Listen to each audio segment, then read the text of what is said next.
Hey everyone, my name's Boone. On today's episode of Monday Maps, I'm going to show you how to create very simple map path animations inside of Adobe After Effects. Now, when I say simple, I do mean simple. There's nothing automated or super precise about this. We're not going to be typing in locations and having the paths automate to the location. This is simply using the pen tool and modifying some of the properties to create cool animations. And these are pretty cool. You can customize them and go pretty deep with them. So let's have a closer look.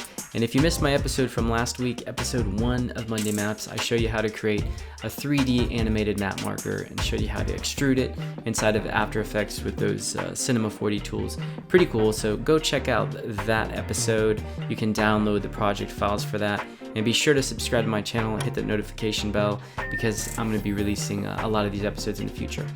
Alright, I'm inside of Adobe After Effects and I have a map image here. I got this from OpenStreetMaps. This is a neighborhood where I grew up in Florida. So to draw my map path, I'm first going to grab the pen tool. Now I'm going to kind of approach this tutorial at a beginner level because if a lot of beginners are watching this, I want you to be able to follow along. So I'm going to click on the pen tool, which is a shortcut key G. And once I select that, these options for fill and stroke are going to show up over here. Now, to change these, I want to just turn the stroke on and have no fill since this is going to be a map path. So to do that, I'm going to first change my fill options because right now the fill is turned on and the stroke is turned off. That's what this cross kind of thing is going on right here, showing us that there's no stroke. So to change the fill, I'm going to actually click on the word fill, not the color. If I click on the color, that's just going to bring up that color swatch and not the options. So I need to click on the actual word. And then I'm going to go over here and select this, which sets that fill to none. And for stroke, I'm going to click on the word stroke, and I'm going to set this fill to solid. I also have the other options of linear and radial gradients. I can set the blend mode and adjust the opacity, but I just want a straight solid stroke for my map path for right now. I can also adjust the width here, but I'll adjust that a bit later once we see how it looks. And I don't want it to be white. Let's make it red so that it kind of pops out against this map. Now, I'm going to simply start to draw my map path. So let's say that I'm going to take my path from here. This is where my house was originally. Let's say I'm going to take a little path here. Let's say we're going to drive. We're going to drive back through the neighborhood. We're going to come back around to the highway, and then we're going to take off on the highway. So to do that, I'm going to start off here. I'm going to zoom in with my pen tool. And now as I move the map around, I'm simply clicking, or I'm pressing spacebar and holding, and that'll activate my hand tool. So as I draw that path, that's how I'm going to kind of navigate around on the map. So I'm going to click right here. This is where my house is located. And then I'm going to click over here, and these are adding vertices. And now you can see we have a path that's beginning here. Now, if I want this to have curves, I can simply click and then drag, and that's going to add these Bezier handles. And now I can curve that line. It's pretty cool. So I'm just going to keep these as straight lines until we really need to add a curve. All right, say we're going to take a right on Cherrywood, head over on this street. And now we can come over here. Whoop. Let's just say we do want to make a quick little turn here. Curve it out just a little bit. Head on down this lane. Back down White Oak. Then we're kind of cruising through here. Curve this out a little bit. And now I'm going to add another point here because if I click on here, it's going to select that other point. So I don't want it to do that. Now we're going to head over here. Curve this one out. We're going to jump on the highway. Let me reposition this. And then we're going to go all the way off the map. Okay, now I'm going to zoom back out. Grab my selection tool. Okay, now I have a loose path here. And it's looking pretty good. I actually like the width of that. You can see down here now I have this shape layer. So I'm going to click down here and hit return so I can rename it. And we'll just call this map path. And I'm going to grab it, make sure it starts at the beginning. I'm going to hold shift so it snaps in there. And now you can see we have this, and now I want to really customize it. So to customize this, I'm going to navigate down into my shape layer. Under the contents, here I have my shape element. And here I have the actual path. If I open this up, you can see there's just a path here, Bezier path. No real customization options except for the stopwatch keyframe abilities. So I'm going to open up stroke. Now this is where all of our customization options really reside. So I can change the color, the opacity, I can adjust the width if I want, which I don't want. Let's say I want to round all these edges off. I want to round the ends, and I want to round kind of where these join up. So to do that, I'm going to go down to line cap. We'll change that to round, and that changes the roundness of the ends here. And for line join, I'm going to change that to round as well.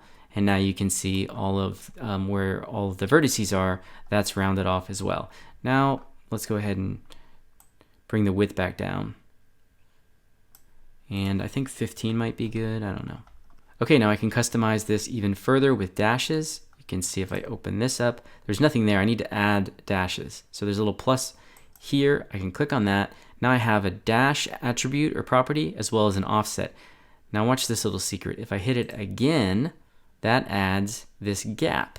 Now you can see there are dashes here, but the gap is not very big. So let me boost the gap so we can actually see what we got going on here. Okay, now we actually have these dashes, and I can change the size of those dashes, you know, kind of customize it as you'd like. Okay, so I have this dashed map path animation. Now how do I bring this to life? Well, one thing we can do right away is look at what happens if I go down to the offset of dashes and I start to move this around. That looks pretty cool. Now as I take it lower, that's going in the direction of our path.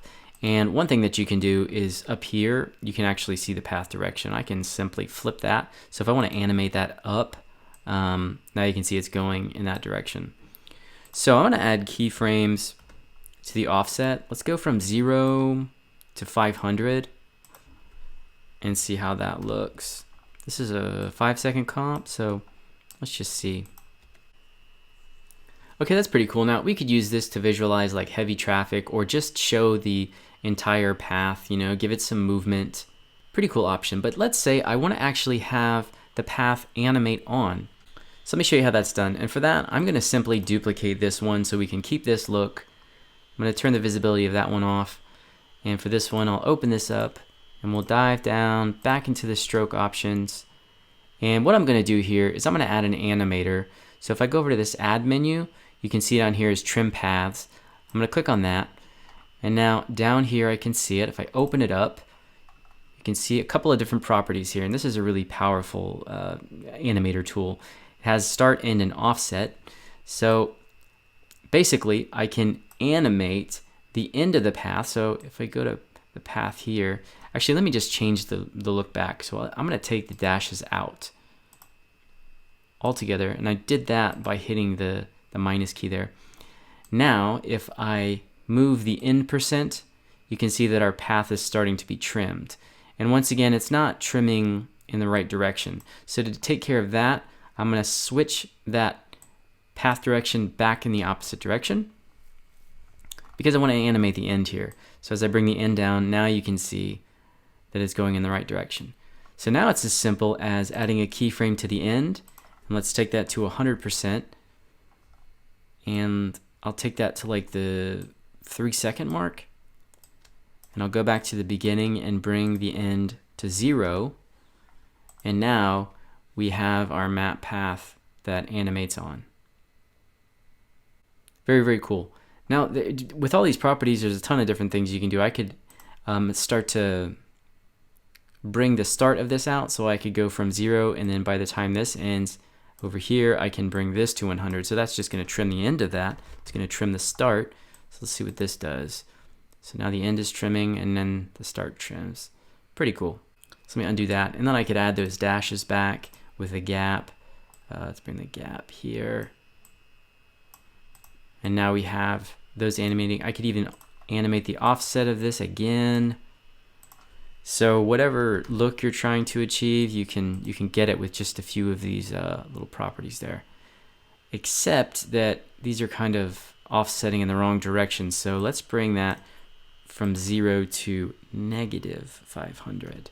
Now we're going in the right direction. There we go. And to really cap things off, I can go and grab my ellipse tool. I can change that to a fill and turn the stroke off. Actually, we want to copy that. These colors are a little different, so I'm going to copy that stroke color and then turn the stroke off. And now I can go add a quick marker right here.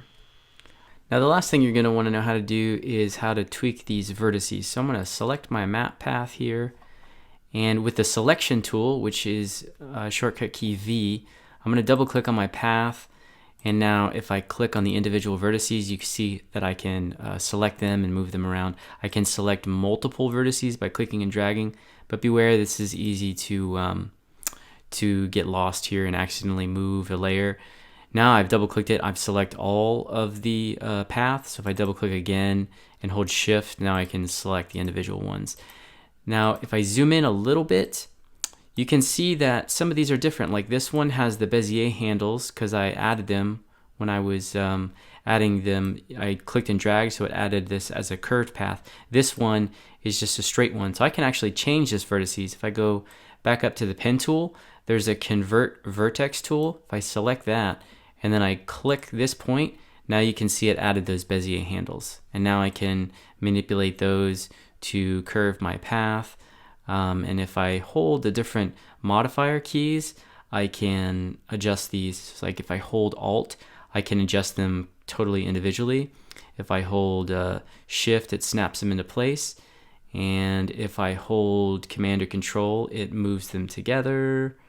So I'm gonna go ahead and undo that. So you definitely want to be aware of how to work with those if you're working with paths, because you're gonna want to manipulate them, and it can be difficult if you don't know what you're doing. As I said, this is really simple, down and dirty, but it's super customizable. You can take this idea, this technique, and really make it look super cool. Okay, I hope you enjoyed the episode. Again, if you missed last week's episode, go check that out. Animated map markers, 3D animated map markers, free project file. And again, if you want to see more episodes of Monday Maps, be sure to subscribe to the channel and hit that notification bell. All right, I'll see you next time.